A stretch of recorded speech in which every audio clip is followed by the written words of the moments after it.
There are reports that a Palestinian gunman killed 7 people near a Jerusalem synagogue. He was later shot and killed by police. It was the deadliest attack on Israelis in many years and raised the likelihood of more bloodshed. Now, to talk about this and other details is our foreign affairs expert, Lisa Daftari, host of the Foreign Desk, and she joins us once again from Los Angeles, California. Lisa, could we see even more retaliation soon by Israel? Well, this actually happened in reaction to Israel going into Jenin and killing 7 terrorists. And of course, the vendetta was taken out against people who were attending prayers at a synagogue on the eve of Sabbath, Friday night in Jerusalem, holiest moments of the week, in the holiest place on earth. People of all ages, they showed the victims. The next morning, a 13-year-old carried out another terror attack at the Jerusalem gate. So it's actually 24/7 for a lot of these terrorists. They go back to plotting and scheming, and they take it out on citizens and civilians, not on the military. This is, it's not tit for tat when you think about 7 terrorists being neutralized, taken out in the Palestinian authorities versus actual worshipers at a synagogue on the Sabbath. I mean, it's mind-boggling how the world responds, and of course, we're covering at the Foreign Desk, but you don't see it much on the mainstream media. You will see it, however, when Israel attacks back or has to retaliate or has to defend itself, and then you'll see the disproportionality, and they'll talk about how Israel's using its might and how they have to be reviewed by the UN, and the world, global opinion starts coming out about how Israel is so unfair and so violent. But these are the stories that must be told, where people in Israel cannot put their guards down. There's a report out that within the last couple of months, but more so the last 48 hours, how Israel is becoming very lax on gun permits because they want actual, civilians to be able to defend themselves. Obviously Israel is fantastic with its counterterrorism measures, but in these cases, when the 13-year-old has a gun, or this perpetrator in the synagogue, I mean, how can you really protect yourself when they come into such vulnerable situations and go after such vulnerable people? A number of our viewers are wanting to go on some of the holy walks where Jesus walked into Israel and Jerusalem and some of the other really holy areas. But how safe is it right now in the Middle East? Right. It's very hard to say. On the one hand, you have, Israel's always prepared, right? So they are more careful and more prepared and have more intel than any place on earth. So in terms of their counterterrorism measures, they are more prepared than anywhere you'd hope to be. So in one sense, you feel very safe. But there are more targets, more attacks, more people wanting to blow themselves up, or more wanting to kill Jews, or wanting to kill, worshipers. So Christians aren't safe in that part of the world either. How, if you remember the story that we did at the Foreign Desk with Christian worshipers at the Temple Mount having to wear yellow garb to show that they're Christian worshipers. I mean, are we back at the Holocaust where people have to actually mark themselves to show what religion they are? Under Israeli rule, 3 religions of the world can peacefully pray next to one another, and they have for so many years. And of course, there are these terrorists that won't allow that. But that's the picture that the world is not painting. That's the story that you don't get. That's the narrative that is untold. So I've been to Israel so many times, and I continue to go. Whether it's for reporting or to see different things. I've been on the Syria border, I've been on the Lebanon border, I've been to Gaza, I've been to different parts. But of course, many threats, but also a ton of security. And you have to think too at the same time, people wearing the vest, will they be a potential target? It's almost like having a target on your back. It's like, okay, Jew, Christian, let's take them out. I don't know, depending upon, whatever extremist happens to be there at the time. Lisa, there are reports that Israel was behind a drone strike targeting an Iranian munitions factory over the weekend. Iranian officials say their air defenses struck down one of the drones, but 2 others caused some damage. Yes. So over the weekend, Israel thought we have to take matters into our own hands.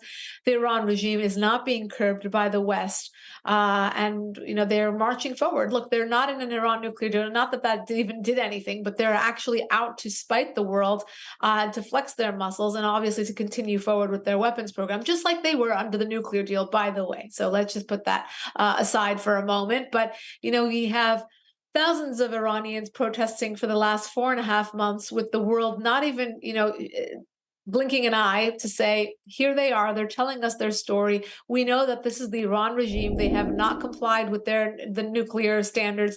They have, marched forward with their weapons program. They have put billions of dollars into global terror. I mean, if you want to know where these Palestinians are getting their arms, where these families of the martyrs, so-called martyrs, are getting paid every month, well, it's the Iran regime.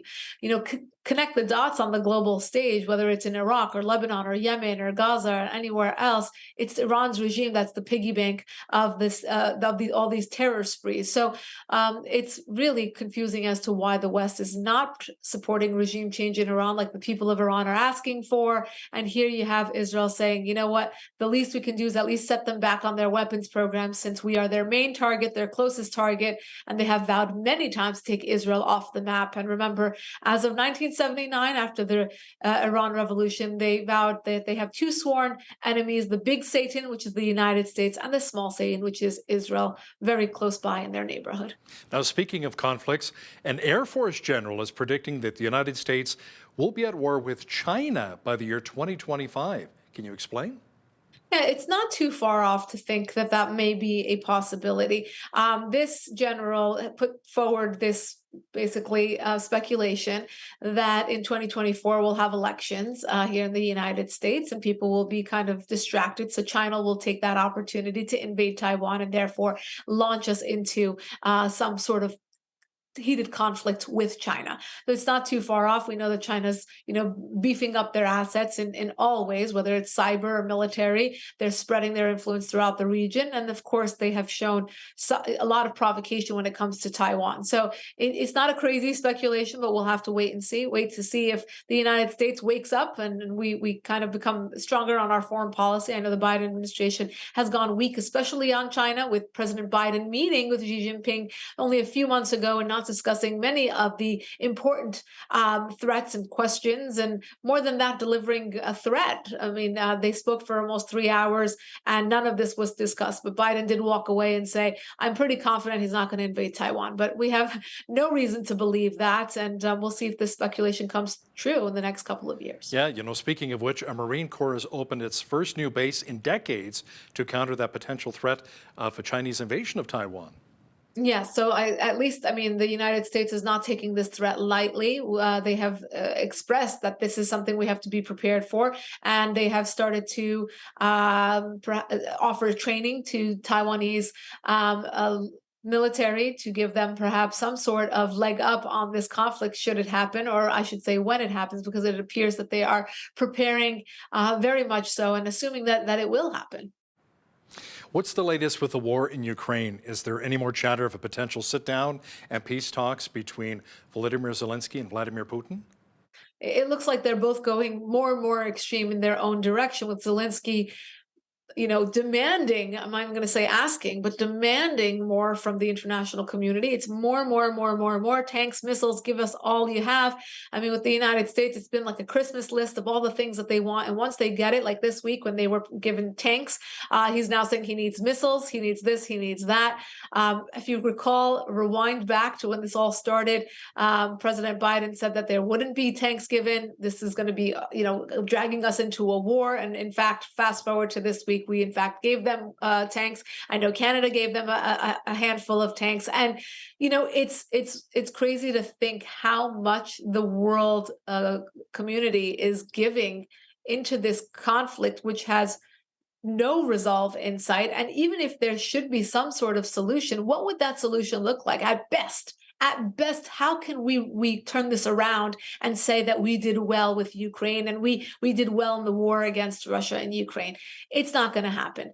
And for that reason, the diplomatic relations, or whatever they call it, should be, the priority here to say, how can we best get this off ramp for Putin? How can we get him to back down without putting more resources into something that has only caused bloodshed and people to uproot their lives and move across the world or wherever they're headed, and again, with no end in sight. That's really the bottom line. We're 1 year into this, billions of dollars into this, and again, it doesn't look like there's going to be any light at the end of the tunnel soon. You know, a number of countries are also saying they're simply tapped out when it comes to giving money and military equipment. In fact, some in the United Kingdom say that country is so vulnerable right now that it may not be able to defend itself from a potential attack.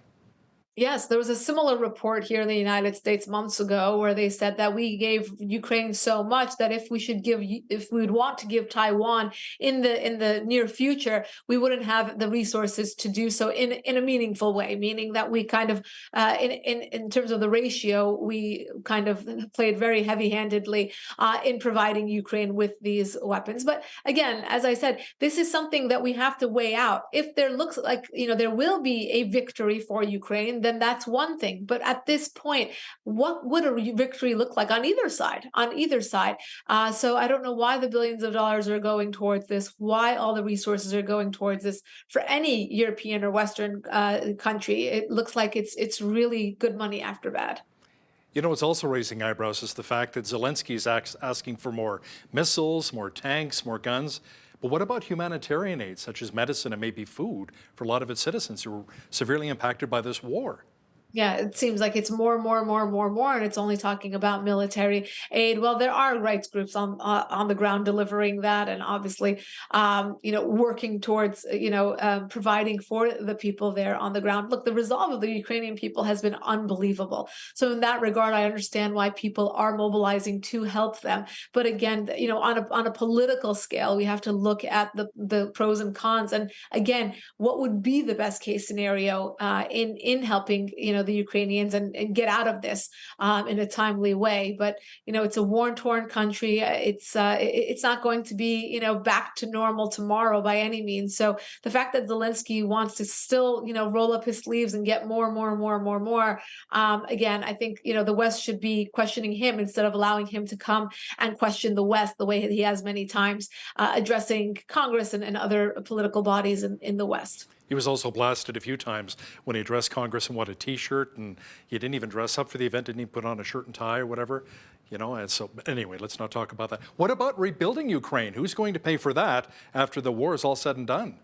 Exactly. So, why suck your global partners dry when you'll need more of their help before? And that really begs the question as to what is Zelensky's goal in all of this? Is he really trying to rebuild his country, or is he trying to build his military arsenal for the future? What is he doing with the tanks, the missiles, etc.?